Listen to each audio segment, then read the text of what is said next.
When I say I think we've got a 50% chance of getting to longevity escape velocity in 15 years from now, there's a reason why I have a probability in there. You should not 100% trust anything. We need a war on aging. This is a resource allocation problem. We have to appreciate that modern medicine is failing people because it's not keeping them healthy. It's keeping them alive and sick. My fear is the charlatans are going to win. What are your biggest worries as the longevity movement, as it enters this crazy stage? It's an exponential stage.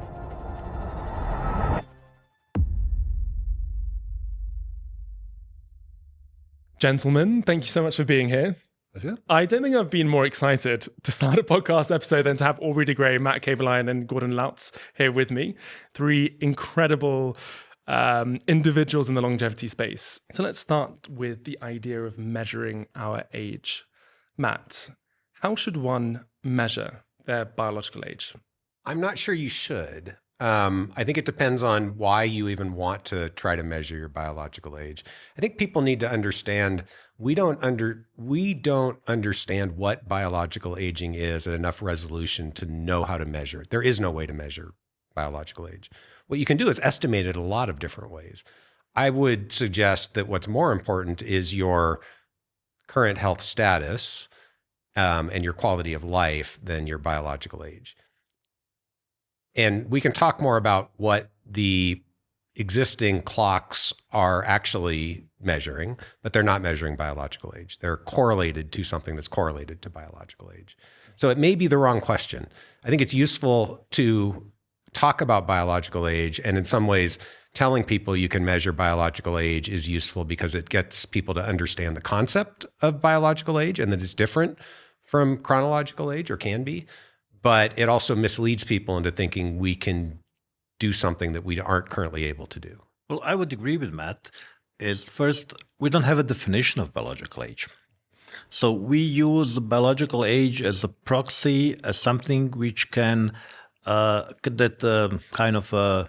public can identify to, because if you give them 25 complex numbers which they don't understand, they will not use them. And then if you tell them, look, there is something we can call biological age, which can be defined in many different ways, and then you did a lifestyle intervention, like, you lost weight or you stopped smoking, and then your biological age improved. This is a very good motivator for people to stick to difficult decisions, like, not eating too much or being physically active. So I do think that having a tool to monitor yourself in a different way than just looking at the mirror or standing on a scale can be helpful, but we have to be careful in interpreting it because, the question is, how do you define biological age? Yeah, I think we kind of have a definition, but only in a sort of abstract way that, really leads to the conclusions that both of you have just said. I would say that we can certainly say that, aging is the accumulation of molecular and cellular damage in the body that eventually overwhelms the body's ability to maintain full function, and function declines. So what that means is that if you take a person who is late enough in life that their function is actually going downhill, and if you've got some kind of measure of what that function used to be, then you can call that biological age.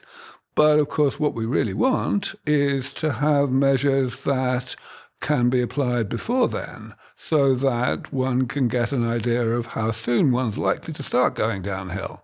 And there we need, essentially, we can define biological age as simply the amount of damage that your body has so far got, but measuring that is basically impossible. What you can only measure is things that correlate with it, that are kind of readouts of that accumulation of damage.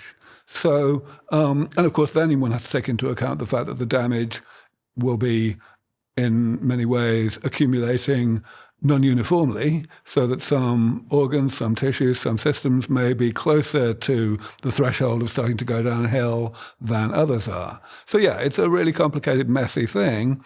But of course, our goal here is to identify ways to get the general public to have a sufficient understanding of how to assess their biological age so that they will be able to make sensible decisions about, trade-offs of what they should give up, what they should start doing that they might otherwise not do, things like that. Yeah. The only thing I would add to that is I think Aubrey said something really important there about function. I think we have very good tools to measure things that are predictive of organ function, tissue function right now. I think also what Aubrey said is optimally, we'd love to be able to predict in advance of any functional decline whether or not an intervention is going to preserve function longer. We can't really do that yet, but we can measure many different biomarkers of function in different organs and tissues right now that are really good, like VO2 max, grip strength, agility, insulin sensitivity, markers of cardiovascular function, right? You can do this for every tissue and organ, cognitive assessments, right? The problem is we don't have one thing. People want one thing to measure, right? And one number. And we can talk about the things that exist that are marketed that way. They aren't actually doing what they're claimed to be doing. But in a clinical setting, we do have very good biomarkers. And I think this is part of the myth, right? That you'll sometimes, I'll present the case, I think, for why these quote unquote biological aging clocks should not be used in clinics today. And clinicians will agree with the logic of that. And then they're like, but we don't, what do we use? Yeah. I'm like, we've got all sorts of biomarkers that are really good to use. And we should use those to assess current health status and future health risk instead of relying on something we don't really have validated understanding of how to use it in the clinic at this point. And I'll let Gordan talk about glycan age, because that may be one where I think we have an opportunity to get there. Okay. And we can have a conversation about whether we're there yet. But I don't think we have a single test that sort of integrates all aspects of health and function at this point. And just to say, glycan age has been more of a direct consumer product, but now you're moving more into the clinics. Is that right? This is definitely our intention. So the glycan age is, so the way we determine the name of the glycan age company today is not the glycans which measure age, but it's the age of glycans. We had a Stone Age, we had a Iron Age, we had a DNA age, which was maybe the last 15 years we're looking into genes. And I think it's time to look into glycans, because glycans are the key of multicellular life. What are glycans, by the way? So glycans are modification of proteins, which mostly evolved when the life was becoming multicellular, when we had to have more functions than the number of genes we had. Because, E. coli has 5,000 genes, human has 20,000 genes. We are not 4 times more complicated than the basic bacteria. We are millions of times more complicated. And to make this complexity structurally and informationally, glycosylation was developed. And majority of physiological systems are regulated by glycosylation. For example, immunoglobulin G, which is our major weapon of our immune system, can either promote inflammation or suppress inflammation, depending on what glycan you put on the same molecule.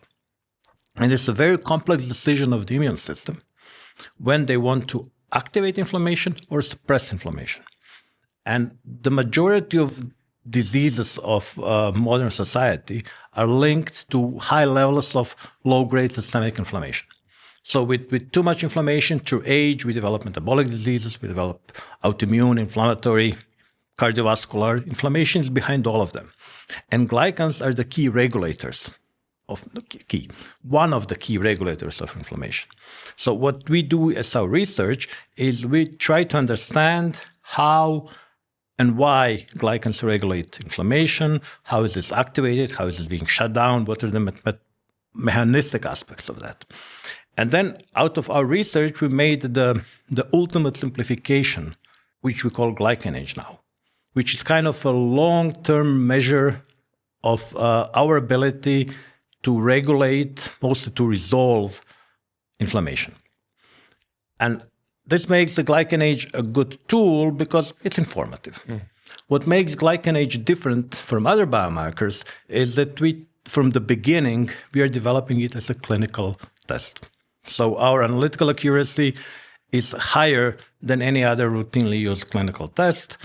We are on the path to go through the regulatory approvals. Our first CE-IVDR, which is the European way of regulating diagnostics test, is entering the market this year. We'll have CE-IVDR instruments. We'll have a fully validated test, which will not be for biological age. There will be for different applications where this type of analytics, meaning IgG glycan composition, which is measured by the glycan age as a test can be predictive. Things like future heart attack and stroke have very good predictive power. We just have a few very strong papers showing prediction of mortality. So if this, which we will call probably the maybe glycan or resilience or something like that, we don't have a name for this clinical test that we'll have in the future. It will be a test which is measured in routine clinical laboratories under all the regulatory aspects which there are, and which will come with the clinical claims. So this will be a long path. We have just launched the Beyond Tomorrow community, and I would love for you to be a part of it. Think masterminds with some of your favorite podcast guests, dinners and events in your city, accountability groups, free giveaways, and a space to have all your questions answered. And what's best, it's all for free. Just check out the link in the description below or head to school.com/beyond-tomorrow. That's skool.com/beyond-tomorrow. Matt, I want to talk a bit about your testing of, is it 5 or 10 biological age tests in a day and the swing in results? Yeah. So again, these were all epigenetic tests. And so perhaps useful very quickly, because I think there's a lot of confusion around what these tests are actually measuring, right? You'll hear scientists, you'll see it in papers, talk about how they're measuring biological age. They're not measuring biological age. They're estimating biological age by measuring something that correlates to something that correlates to biological age. So in these epigenetic tests, what are actually being measured is the average methylation status of a subset of hundreds of thousands of methylation sites in the genome. And people have determined algorithms where they can correlate specific subsets to other things. Those things can be chronological age. They can be mortality risk, your risk of dying. They can be your risk of developing cancer or heart disease. Or in rare cases, what people call passive aging tests, they can be the change in health status over time. That's what's actually being directly correlated to. So what's being measured is methylation status at a small number of sites in the genome, on average, usually from blood, sometimes from saliva. That's correlated to one of these other things. Those things are all correlated in different ways to biological age. So just useful for, hopefully, for people to understand that. Okay. So what I did, my question was more kind of fundamental. Because these tests are being offered direct to consumer as opposed to a clinical grade test, we don't have transparency on what the error rate is, what the precision is. We can't know really what the accuracy is because we don't know how to measure biological age, but we can know what precision is. And again, just definitionally, precision is if you measure the same thing multiple times, how close are those measurements to each other? Accuracy is how close are we to the true value, okay? We don't know what the precision is, but it's important to know that because if you don't know what the precision is, if you do 2 measurements 6 months apart, you have no idea, and they're different from each other, whether that's a real difference statistically, because you don't know what the error rate is. So what I did was I got 4 kits from 4 companies, did each of them twice.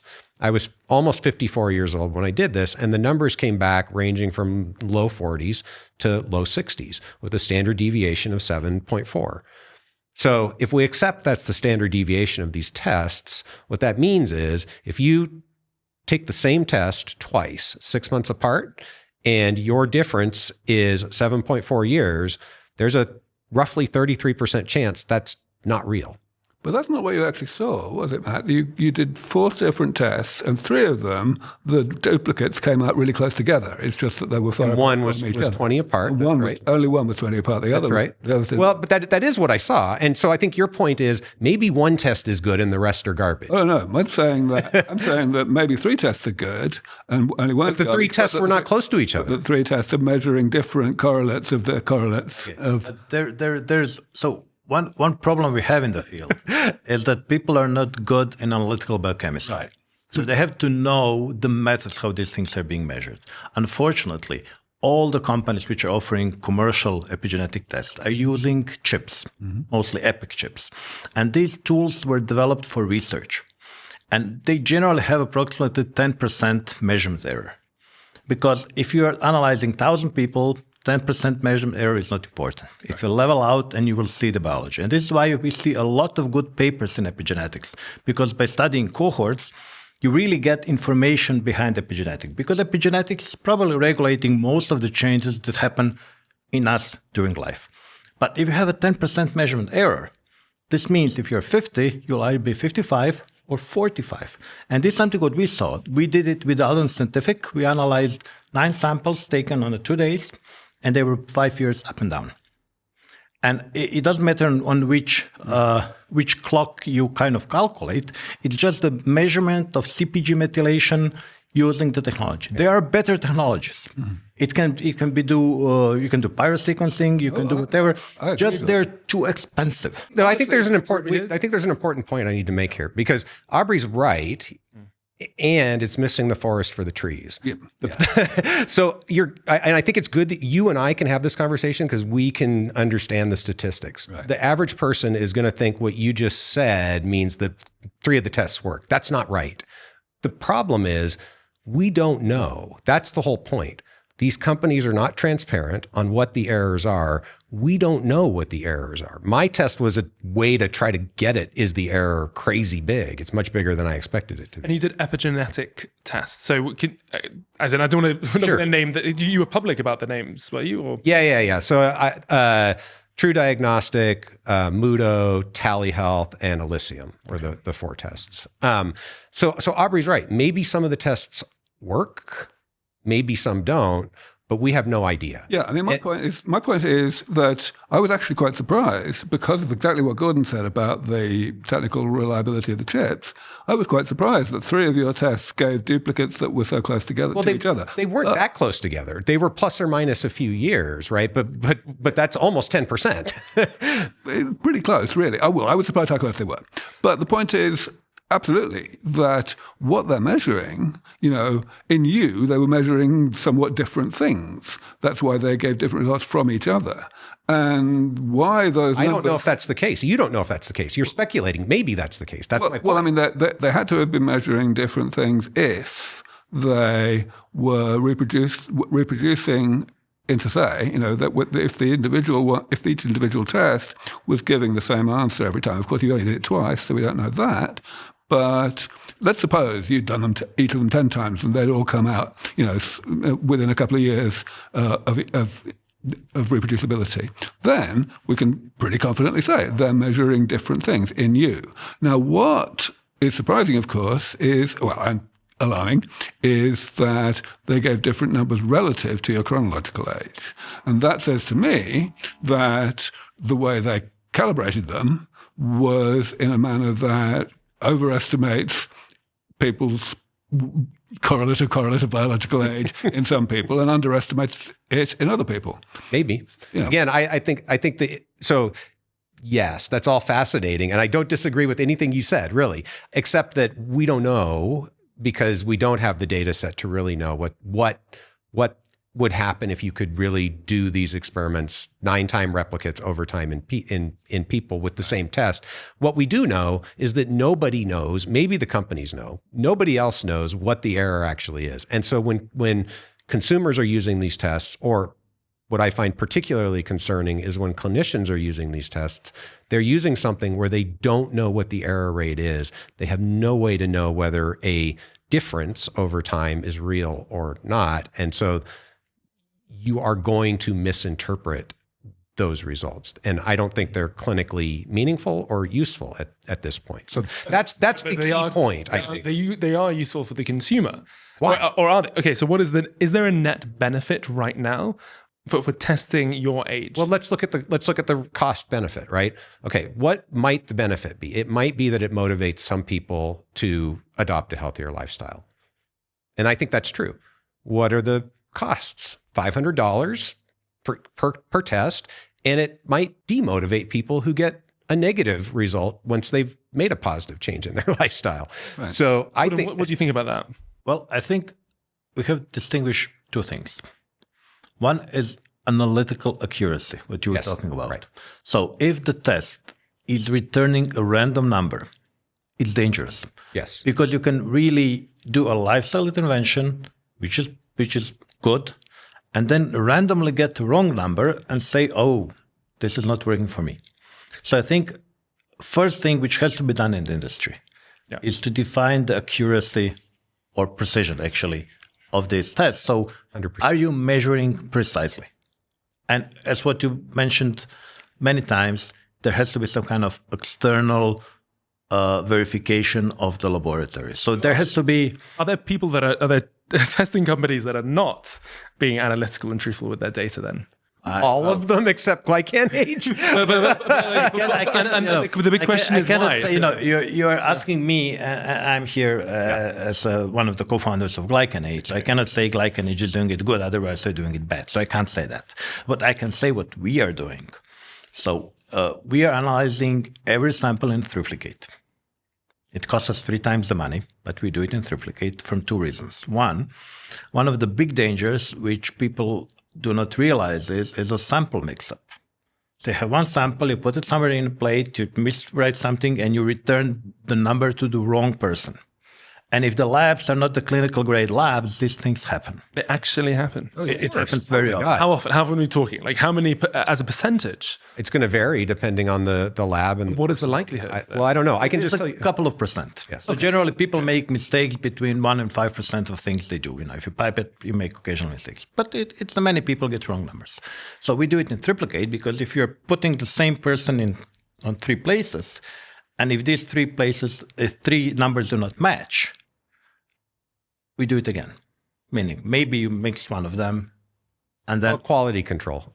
So you have it there. Then the second thing we do is, so we have 96 well plate, 27 samples in triplicates, and then we have 12 standard samples. So we have 3 different standard samples done in a tetraplicate, so we can measure the error, and we can also do something we call the batch correction, meaning we can correct each of the batches to the standards, so that when I compare my sample today with my sample analyzed 3 months ago, it compares to the same value. And what we are doing now, we are putting these chemical kits on the market so any lab can use the same standards and go on the same matrix. So the numbers we are generating have error of approximately 1%, which is below any kind of routine clinical test, which I think is important because if I make decisions about my lifestyle based on the number which is measured, I want to have reliable information. And this is more important than making money, at least for me. I want to hear from you, Aubrey, first of all. Just going back to that question. Is there any point in these tests? I basically agree with Matt and Gordan. I think that they are not ready for prime time. Even if the precision of a test is pretty good, and even if there is a lot of quality control despite the fact that these things are being done direct to consumer, then still the accuracy is out because of the kind of thing that Matt showed on his own measurements.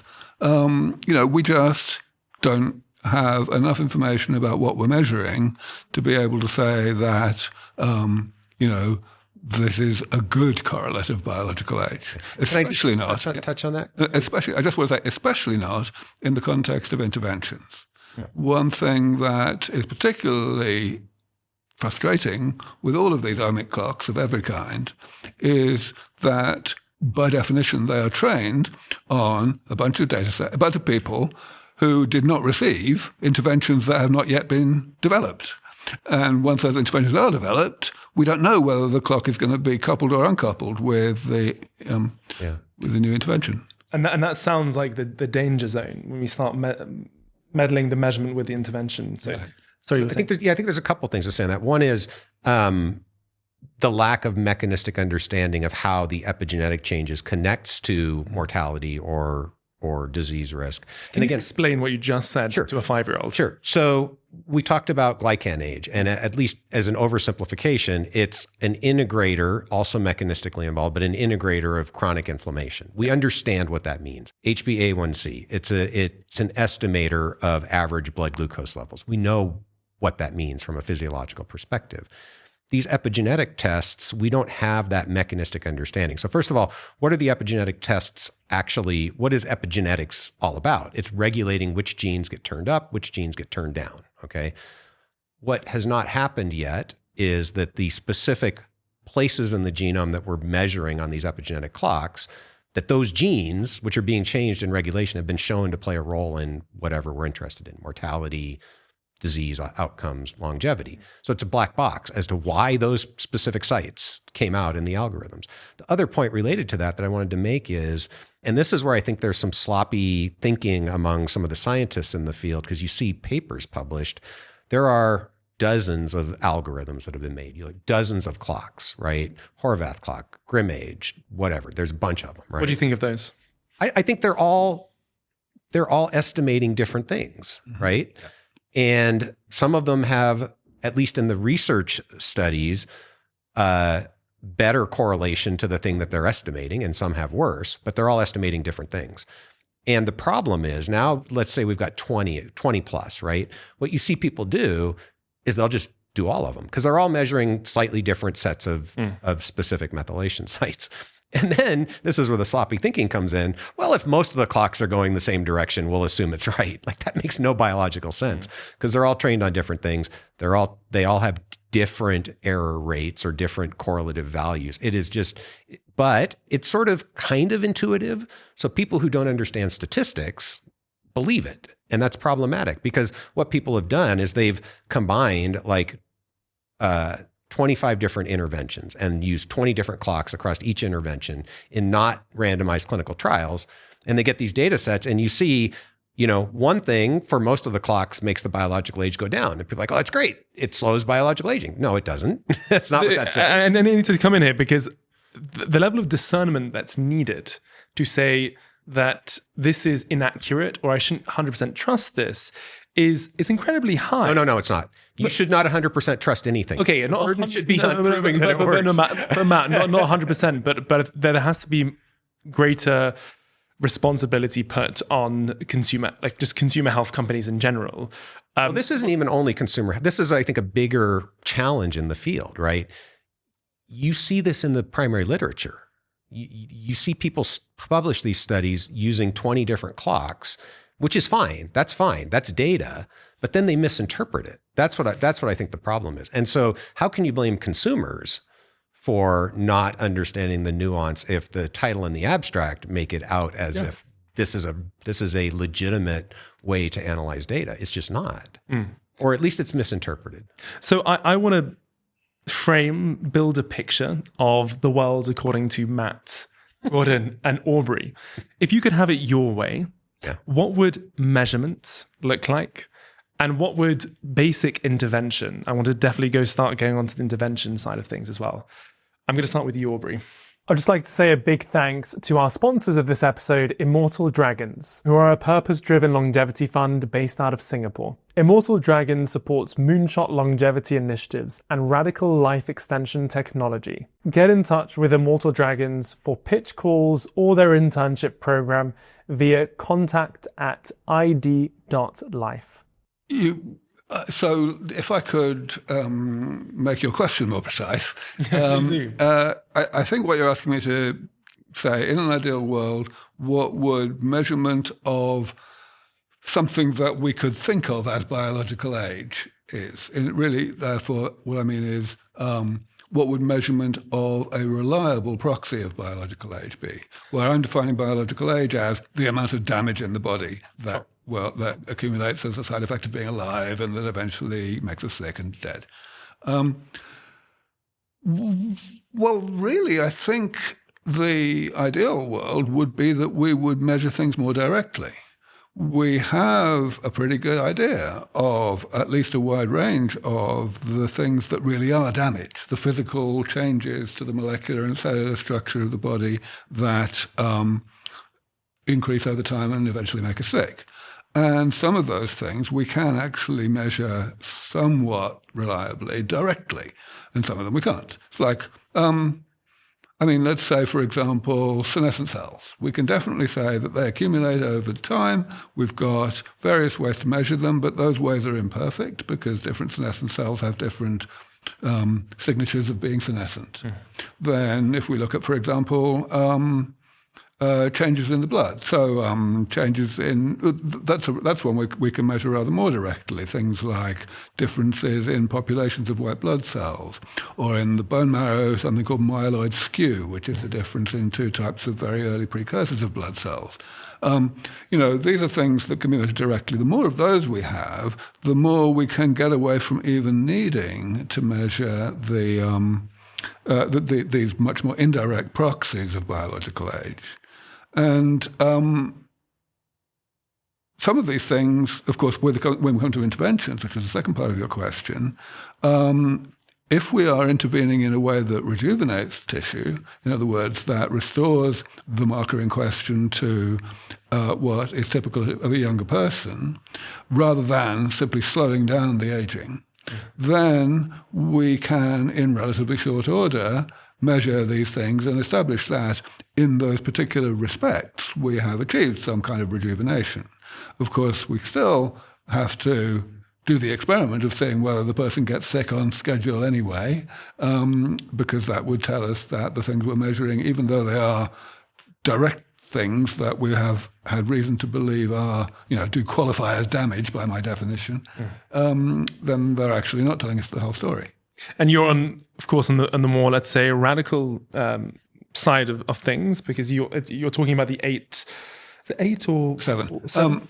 So that's not radical at all anymore. It certainly was 25 years ago when I first put it forward. But in terms of interventions that one would typically go into a high tech clinic or something, in the sense that most. And I just want to mention those ones there. It's stem cells, stem cell therapies. There's senolytics, things, drugs that remove senescent cells. There's enzyme, gene therapy to get rid of junk, waste products that the body fails to get rid of on its own, things like that. So yes, a variety of things. I think the thing where people more legitimately call me radical is the extent to which I think we can actually extend healthy lifespan and thus total lifespan in the foreseeable future by developing such things. But the things themselves, the interventions themselves are not particularly controversial. Of course. Matt, measurement, intervention. And then we're going to get on to the future. Sure, yeah. So, I think the only thing, I think Aubrey did a great job of conceptually presenting the view of measuring damage that's causal for aging. I think the only thing I would add to that is Aubrey and I probably disagree a little bit in its opinion as to how completely do we understand biological aging today. Are the things that we know about today going to be 5% of the story or 95% of the story? So that's what I would say there. I think from a pragmatic perspective, I approach this more through the lens of what can we do today? What is functionally relevant for people's quality and quantity of life?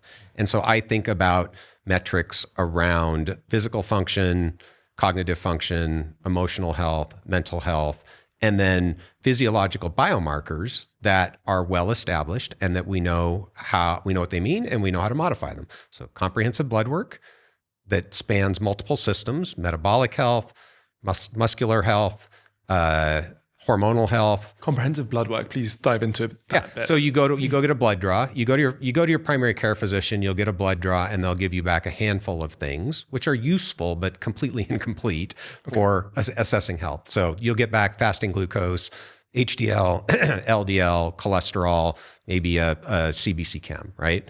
So pretty basic. Comprehensive blood work goes beyond that to get a much greater picture of health overall. And so as I was getting to, measures things like hormonal systems, inflammatory markers, right? There are a variety of things we can assess in blood that go beyond what are assessed typically, that are very, very informative.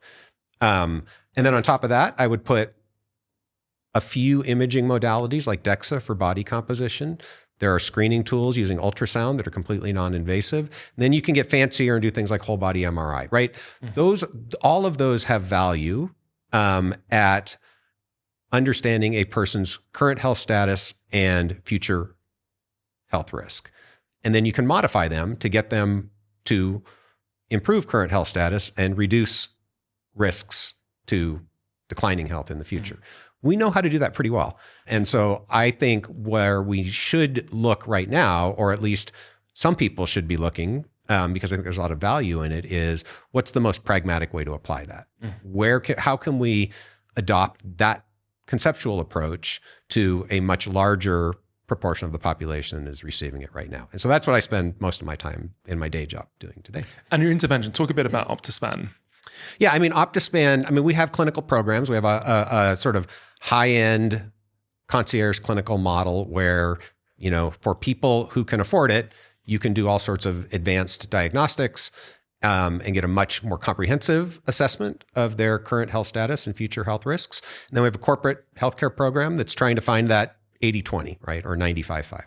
So, and I think we've done a good job. Like, I think we have a pretty good picture, and we're not the only ones. There are lots of people thinking about this. And I think as a community, hopefully we will align soon on the core things to measure and then what the appropriate ways are to analyze that data and then modify people's lifestyle, pharmaceuticals, supplements, maybe even experimental therapies. You think the community will come together? I don't know. What we're trying to do is build a technology platform that enables medical providers who want to do evidence-based health span medicine. I'm not going to use the phrase longevity medicine intentionally there, who want to do this kind of medicine to what we believe will be the highest standard, or at least a consensus for what really works, right?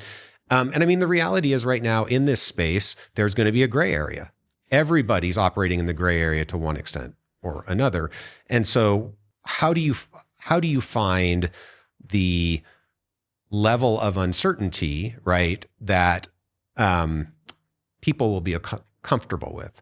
Because even in traditional medicine, right, people should recognize there's a level of uncertainty that goes along with almost any diagnosis and almost any therapeutic strategy, right? It's individual. Gordan makes a big point of this. I think one of the values of taking this sort of comprehensive approach is you can start to create individual programs based on all of the data we collect on individuals. So we're trying to create the technology to enable that at a larger scale. And I'm hopeful that there will be a community of like-minded practitioners who can reach consensus around what's best practice in the field. There will always, people who want the more extreme will always be able to go find the more extreme. You can go to the secret island and get your gene therapy if you want to. But people who want very evidence-based health span medicine, I think there are enough people like that who will gravitate towards that sort of a community. I'll just give it two tiny little details. So one thing is, we have to appreciate that modern medicine is failing people because it's not keeping them healthy. It's keeping them alive and sick. And the second thing is, the reason why we as a species are still on this planet is that each of us is different. The variation among individuals keeps the population alive in changing environment. And everything we know in medicine is based on idea of a standard human. Take all of us and take an average and then decide what works, does not work. So what we need, and where all these biomarkers can be helpful, is finding what works for me or for my specific patient, because I am not the standard human. And this is why we need all these new tools. Eventually, it will help to be the medicine for N=1, meaning for me. Is this drug helping me? Is it more important for me to eat less or to sleep more? Is the stress the key problem? Where can I focus? Because nobody can have a perfect life without all the challenges. But if I can quantify and then focus my energy on what works best for me, and then have a feedback telling me this actually works, this is where we want to go. Yeah, I agree 100%. It's amazing because I think the device, and I might be misquoting this, but the effects of the Apple Watch's stand feature, the data on it is pretty incredible. Because when we think about what you just said, it's like, actually the discernment is the issue. My sister, as an example, she's a general practitioner in the UK, and she always says to me, Julian, you've got to remember that a big portion of the general population isn't discerning about their health outcomes or how their health is impacting them, or the lump maybe on their breast or whatever. And so what you just said is really important. It's just, how do we give the consumer, I say our listeners, it in the most bite-sized and simple way? And that's the reason why I believe that biological age tests have done so well. It's simple. It's just a number with a bit of data. But when you get the report back from getting your blood drawn, it's got 1 million numbers and whatever. So as three men who are leaders in this space, how do you kind of create the bite-size number or the bite-size stand or thing that's actually going to make a move, like a big change in the general population? Well, I would have been less fatalistic in answering that question. 2 days ago. Okay. What's happened? But 2 days ago, my wife, who is an expert on the Kardashians, told me that she had just seen an episode of Meet the Kardashians, or whatever it's called, in which they had taken a test of biological age. And honestly, I've got a 30-second clip of it that was put on Facebook. You might want to put it in the podcast, because it really, essentially, it was all about the fact that they needed to change the name and not call it the Horvath test, because it sounded like whore bath. Whore bath. And honestly, yes. And that is the thing that grabs the public's imagination, I'm afraid. There's this thing called a Horvath test. A whore bath. Not a whore bath. A Horvath. Bath. I heard a whore bath. Whore bath. I think that's actually a good point, though, because I think we need to be careful about trying to dumb down health based on the perception that that's what people want, right? I think it almost turns the field into a joke. And, I recently saw Saturday Night Live had a clip about biohackers and longevity and, again, making fun of this space, which is fine. But I think it does run the risk that we lose credibility and become untrusted and in some ways, a sideshow, right? By doing what? By dumbing it down too much, by being dishonest with people. Gotcha. Because that's an interesting point, because it's like what we need to do is educate and then provide the tools for people to make the right interventions. That's right. That's not going to get criticized. And maybe we will have one. I mean, maybe glycan age will be the best single marker, right, down the road. I hope that's the case. It may be. But what I would say is, I don't think we're ever going to get to one thing you can measure that will tell you everything you should do. I do think we're not so far away. And again, let's not let perfect be the enemy of good enough. Also, I don't think we're so far away. In fact, if you know how to do it today, you can get pretty close with the best AI tools that are available. You capture the data that I laid out, what we do at OptiSpan, you can get a pretty darn good personalized recommendation plan that will have a significant impact on your health. And so I think as these tools evolve and people come to trust them more, regulators hopefully will come to trust them, and doctors learn how to use them, that's a scaling opportunity to bring this kind of healthcare to a lot more people. And it's easy to see the path. Like, we can get there. This is something that can happen. Whether it's going to be available for the majority of people or the wealthy minority in the next 5 years, I think is unclear. But it could be available for the majority of people if society makes the right choices and invests appropriately. Society makes the right choices and invests appropriately. Yeah. How? Well, so again, I think there are cultural factors that come into play, right? That make it difficult or perceived difficult for people to adopt a healthy lifestyle. The U.S. government thus far has not, even though there's been some talk about emphasizing proactive healthcare, there's been nothing substantial that's been put forward. I think the culture of medicine needs to change, become less reactive, more proactive. That's an education process for medical professionals. So there are things that need to happen systemically within healthcare to change the incentives. It'd be great if insurers would get on board with the fact that they're going to make more money if they keep people healthy rather than keeping people sick.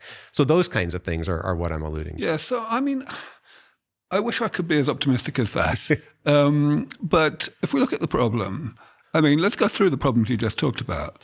The medical profession, I can't count the number of times that medics get up on stage and they say, the first thing I was taught in medical school was first do no harm. That is essentially a demolition of the motivation for preventative medicine in general, because, and then when we look at the public, they think the same way, they'll buy the idea that prevention is better than cure at the level of, lifestyle and diet. But when it comes to preventative medicine, they get all scared because they don't distinguish between the infinitesimal chance that that a medicine will make them sick when they're not yet sick, versus the very good chance that it will delay how soon they get sick. And then, the insurers, I mean, absolutely. And I'm quite sure that all of the insurance companies are totally on board with the idea that they would love to be able to adjust their premiums according to health measures that they believe in, but it's illegal. It's against the law. They can't do it. They're not allowed to.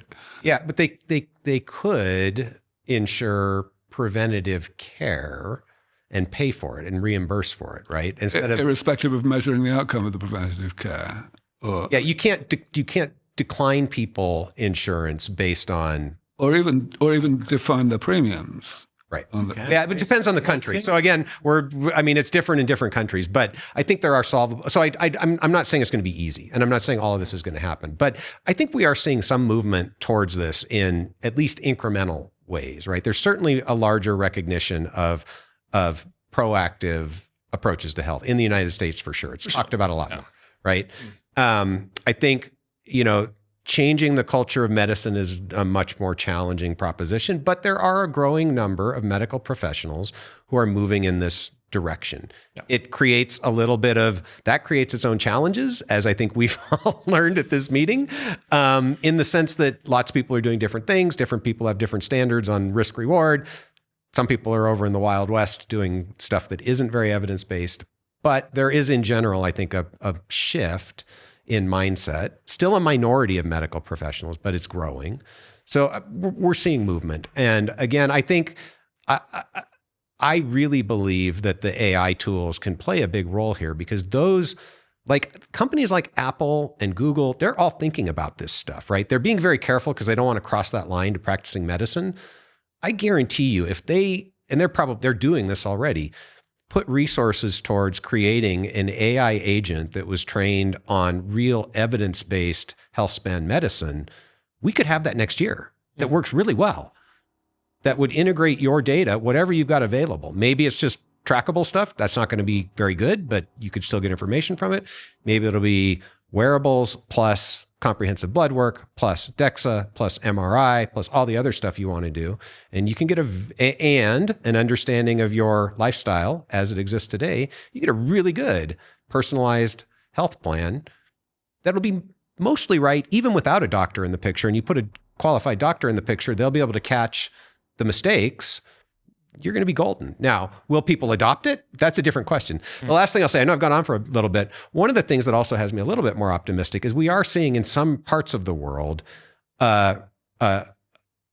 maybe relaxation isn't quite the right word, but a relaxation of regulations that made it difficult to do preventative prescription of off-label medications. Even some countries are starting to do this is my understanding at least, bulk purchasing of medications like SGLT2 inhibitors. And it's now in the guidelines for some physicians to use things like SGLT2 inhibitors in people who are not yet diagnosed as diabetic in a preventative way. They have to be pre-diabetic, but it's a movement, right? So I think there are reasons to believe this will happen more. It's just not going to happen as fast as any of us want it to happen. I would love, you have all been part of this space and seen it.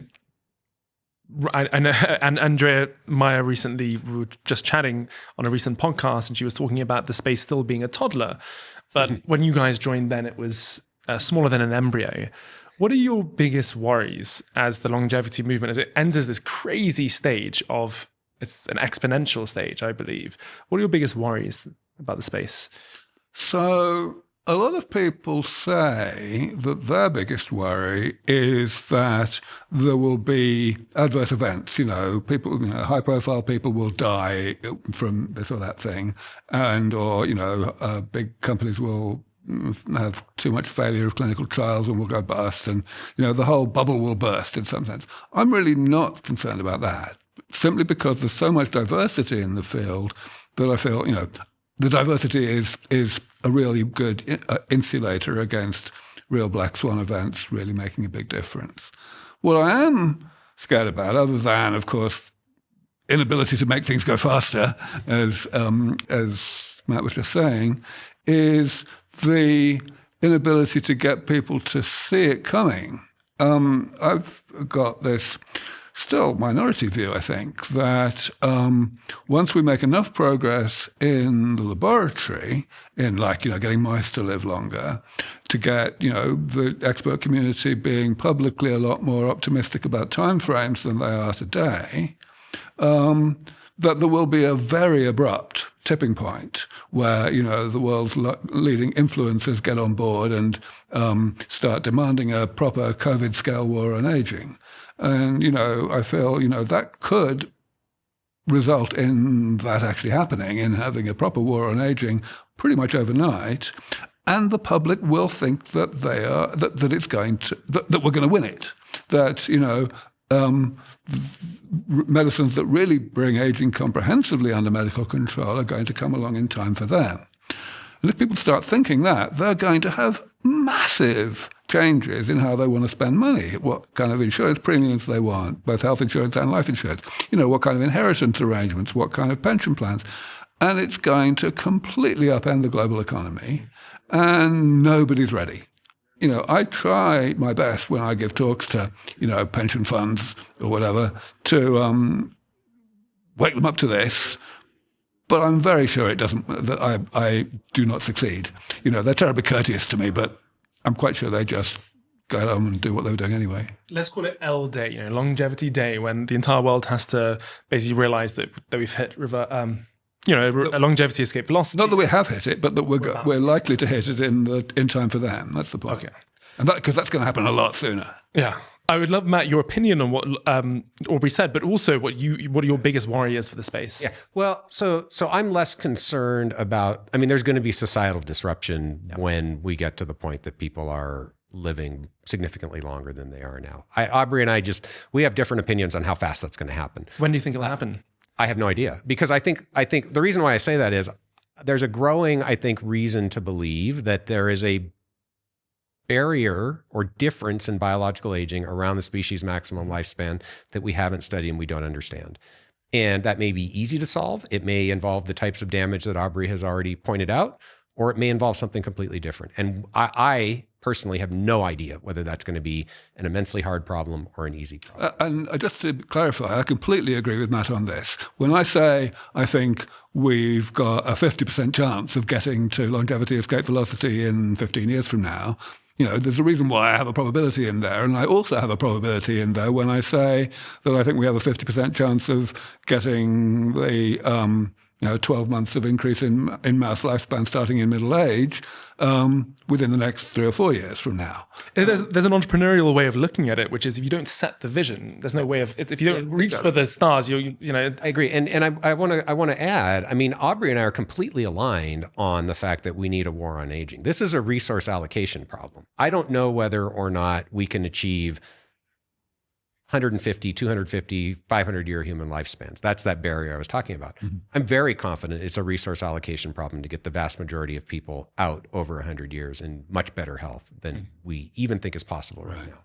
And it's a resource allocation problem to get people beyond that if we can. That's right. I agree. Yeah. And we're spending a lot of resources on sick care that could be reprioritized towards proactive health span extension, right? So we are 100% aligned on that. And I don't think people really understand what that means. And so we haven't talked about dogs yet. You guys know I think about dogs a lot. I am as confident as I can be as a scientist that for less than $300 million, we could increase the healthy lifespan of people's companion animals by 20+%. That's doable. Is Loyal one of the companies you think? Loyal is working on this. Yep. Yeah. I don't know whether their drug is going to work or how well it's going to work. Some things are going to work. And we know about things that work in mice, and we understand aging biology enough to do that. Yeah. The reason why I put that price tag on is because that's what it would take ballpark to massively increase our understanding of aging biology in companion animals and test all of the relevant interventions, some of which will work. Yeah, I'd say. Just so to continue that, like if you think about 300 million sounds like a lot, that's what the demolition of the East Wing of the White House cost. What would you rather have? A giant ballroom, and again, this is not meant to be political at all. I'm just trying to. Get political. That's fine. Because look, I don't care honestly about that. But what would society rather have?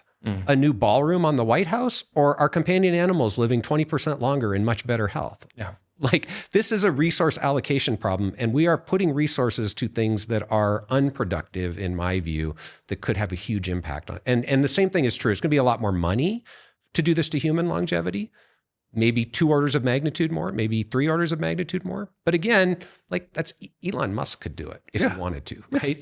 So I just want people to understand that this is a resource allocation problem. We have been misallocating resources for so long that we can't break out of that cycle. What is the missing piece then? If it's so simple, because we hear about this $28 trillion number all the time. People in the field, we've been banging our heads for the last. Is there just a lack of ability to? I think it's a lack of belief. I think it's a lack of belief. And that's my other, that you talk about my fear.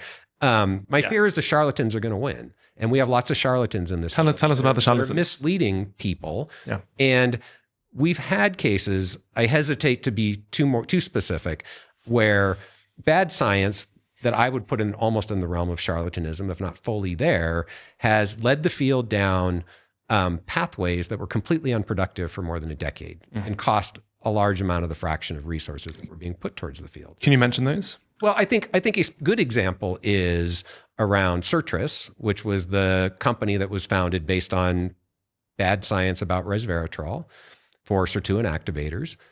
That company was bought by GlaxoSmithKline for $750 million. And we and others had demonstrated in the published literature that was bad data, and it was an in vitro artifact. Yeah, I would say actually that's a drop in the ocean, that one, because first of all, it was, one company's... I'm just giving an example, though. But I would say there are plenty of other examples that very much support what you said. Possibly the one that springs to mind for me the most is the amyloid hypothesis for Alzheimer's, which was, absolutely unjustifiably dominant in the Alzheimer's field, which is, of course, a much bigger field than our field, right? For a very long time, really just on account of the presence of a couple of strong personalities. What is lost in the due diligence process there? Is it the idea that the charlatans have a strong image? Well, here in that specific case, I don't think anybody really knows what the mindset was of why that deal was done. The point I want to make, though, for the longevity field is that had a chilling effect on pharma because Glaxo shut the program down 6 months after they bought it. That had a chilling effect on pharma for 15 years of putting resources into the field. If pharma had come in big, if that program had been successful, and then all the other top 10 pharma companies in the world created major aging biology programs, who knows where we'd be today, right? So you think more about the charlatans in the industry rather than for the consumer? No. I think we're in a new phase where influencers are influencing, and they are influencing the general public. They're also influencing medical professionals. They're influencing scientists, right? Tell me about that. Well, what I mean is, guys, ideas get propagated. Well, no. Very negative. No. I'm looking. It's important to bring these up. It's not just about. It's real right now, and so resources are being put into things that are not scientific. I would say. Do they generate attention for the field? I mean, that's the flip side. That's the flip side you hear is, well, yeah, but this is getting lots of people interested. That's true. I don't know how this actually balances out, but that's my concern, right? Because you think it's a net positive. You've mentioned a few of these influences, and they are the ones that are measuring themselves. Well, the one that the person that I have repeatedly described as, in my view, a net positive is Brian Johnson. I think, he's definitely controversial. He's definitely crazy in some ways. He likes his life to be run by an algorithm, and that's what he says. But, he has inspired a lot of people to look at their health more than they were before. And he also does say some really sensible things. He's really strong on measurement, which is, of course, what we're talking about today. He's very strong on sleep. I think he goes... I think that's a great example of where he probably goes too far, but the essence of what he's saying is good. So, he's not just saying you should get enough sleep on average. He's saying that you should have a really rigorous sleep schedule. And for a few years, he actually had a rule that he would never get on a plane that went more than 2 time zones. because it was too disruptive. I think that goes too far for most people. It may be that for him, he's particularly sensitive, and so it makes sense, but he doesn't say it that way. So, there's pros and cons, and of course there's lots of other pros and cons with Brian. But yeah, I think he's a net positive. I feel like and just to make a quick comment, I'd love to hear from Gordan about your key fear. This is, again, anecdotal to me, but I feel like we're starting to come out of this type A longevity where everyone's becoming so obsessed with, and I'd love your opinion on this, Matt, as well. I personally have now looked more at finding purpose in what I'm doing, and the gratitude, and all these important things that kind of got left behind. I know you talk about that a lot in Peter Attia as well, in that extra chapter he added. So we can maybe touch on that. But Gordan, your biggest worry for the industry? So the problems you guys just discussing for the last maybe 15, 20 minutes, it's not a specific... Just felt like 15 minutes.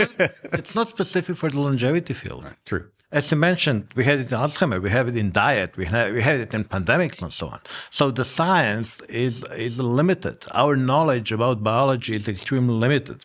So I like to look things from the positive perspective. So what do we have that can actually help people live longer and healthier? And we do have tools today. As I said, the watch just giving me stars for standing up, it works. Positive feedback. Biological age tests could be very good motivators. Of course, if they're accurately measured, if they show some intervention works, it's a great motivator. Also, we are talking now for more than an hour, and there are people who are still listening. Thank you, listeners. Meaning, people are motivated to learn about ways to improve their health. So we shouldn't be oversimplifying things because, information is available. You can find everything now by asking one of the AI tools. You can get a very good summary of the existing knowledge.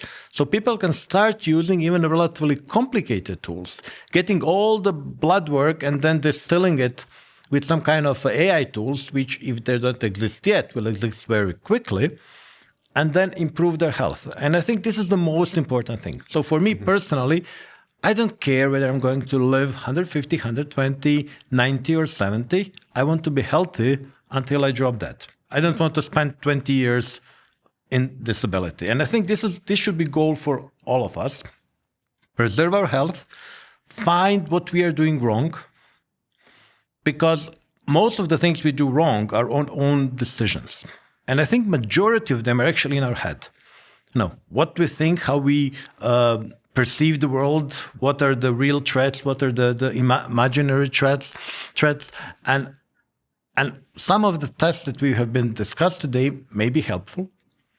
All the routine blood work, all these scans which you're saying are great for capturing the current situation. They're not so good in predicting. Yes, for an average person, but for a specific individual, not so helpful, especially in the field of cardiovascular disease prevention. You can have an artery which is barely functional and it works, and then you have a perfect one which just got blocked and you have a heart attack. So we still have to learn a lot about individual differences, which we can now help people by generating data, wearables, different type of tests, and then people who coped with us for more than an hour learn how to interpret this data and actually help themselves. And have some physician like you, for example, who will help them because the general health is failing us. It doesn't, general medicine is not helping us to stay healthy. So people have to take health in their own hands and try to stay healthy. I do think that's an important message, is that it's really up to you as an individual to decide that you're going to invest in your own health. Yeah, it's an interesting. I know, Aubrey, you live in the US, and Gordan, you live in Croatia, and again, Matt in the US as well, where there's more of a kind of libertarian mindset. But I think the issue when you look at like society, I think the societal problems that are coming along with social media and all that, but the individual taking control, it's something that in many countries, I see it much more in the US, just because of the nature of the US. You think it's a cultural thing, or you think there are regulatory barriers? I think COVID, for me personally, was the first moment where I stopped truly believing in every institution 100%. And I think for many people it was the same, right? It was that breakthrough. It's like, maybe they're not serving me 100% because of vested interests, whatever. Right. And so, but I think in the US, there's always been that skepticism that was definitely fast-tracked. So what I worry about is that we put too much trust in a slow-moving train. And that train, unfortunately, because of the way the world is moving right now, is slowly moving to the cliff. And I know it's important to be positive. I'm an optimist, and the mindset is incredibly important. But it's important to say that we are moving a bit too slowly. A lot too slowly. Yeah, I mean that's why I say these days that I feel our goal should be to make aging the new COVID, because say what you like about the side effects, about the people who suffered from the vaccines that were produced. The fact is that was a teeny tiny fraction of the number of lives that were saved as a result of governments around the world tearing up the regulations that they themselves had written, in order to be able to get vaccines developed and distributed globally, literally 10 times faster than had ever happened before. I agree that is important, but I think the problem right now when you look at, again, society is that the second you mention aging or longevity, the disconnect that I'm seeing when I put things on social media, I'm not sure if you see it Optispam. I know you've got your audience is specific to they're very educated. I'm not saying mine are not. They're very educated. But when I look further afield, it's like... You're saying you're dumb, guys. No. Hey, super smart. But what I'm saying is when I go deeper on social media, it's like when I see a random clip on puberty or these like big 30 million and someone posts about, longevity, escape velocity. It's like, I don't even want to live till next week, let alone till I'm 100. And so it's like, how do we focus more on the mindset? How do we focus more on the now? And getting people out of that, and then they can start saying, well, it's Maslow's hierarchy. Yeah, there's a difference between what people say and what they do. I mean, the Apple Watch and the Fitbit and so on would not sell so well if people didn't actually care at all about their health. They just don't want to get emotionally invested because they know that the more emotionally invested they get, the more chance there is of their, having their hopes dashed if progress doesn't happen and so on. I think that's a huge part of it, of people being in what I've called the pro-aging trance and just refusing to be rational about the whole thing. But they do, go and buy their Fitbits, and they do listen to Peter Attia and so on. And I think some of this is just about framing the conversation, right? And the way you present it, right? So again, I think you're right. If you just talk about living longer, for people who aren't really understanding what you mean, in their head, they're going to think, why would I want to live, in frailty, sick for another 20 years? But if you ask people, if you could wake up tomorrow with the same health that you've got today, would you want to wake up or would you want to die? People are like, yeah, I want to wake up. I'm just going to round off with one question for all of you. Gordan, I want to start with you. Going into your crystal ball, where do you think the world of longevity and the world in general is going to be by 2030? 2030, 5 years. Things don't change a lot in 5 years. But what I hope will happen is that it will be more medicine and less snake oil marketing, because unfortunately today longevity is partly a dirty word because you really cannot trust so many things going on. And I think it is changing in this direction. Well, at least more of the physicians are being really interested in keeping their patients healthy, because the current healthcare system is just broken, and you cannot spend billions on keeping people barely alive and suffering for additional 6 months, which we currently do. So I think the field moving there.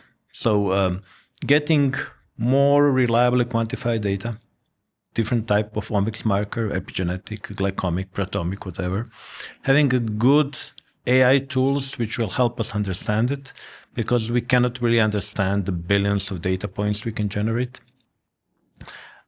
And then having people motivated to actually change something and using these tools to personalize what can be done. So how far we'll get in 5 years? I'm a scientist for 35 years now. And I've learned that 5 years passes so quickly that you don't really see a change, but let's try to work together and at least help people a bit.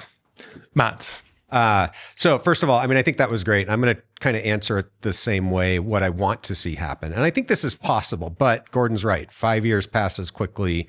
We always tend to overestimate progress. So there's two things that I would like to see happen that I think are possible. The less likely, but the one I'm maybe more hopeful about is the resource allocation that I talked about. We should allocate at least as much to biology of aging, biology of longevity, whatever you want to call it. We should allocate at least as much to that problem as we do to cancer research. Actually, we should allocate as much as we do to all of the other age-related diseases combined. So if that resource allocation happens, we're going to make a lot of progress in a very short amount of time. If it doesn't happen, it's going to go slowly as it has been. So that's on the sort of understanding biology of aging, opportunity to get to larger increases in lifespan and health span. On the sort of medical side, I agree completely with Gordon. I hope that we see this space become more medical, more rigorous in the way we talk about what's possible and how we approach it and how we treat people. My optimism, again, really comes from what I see as a very realistic path to having AI-based tools that can integrate different types of data and give pretty good recommendations to individuals about things they can do around lifestyle for sure, and use of supplements, potentially, if we get better data on supplements, prescription medications in a preventative way.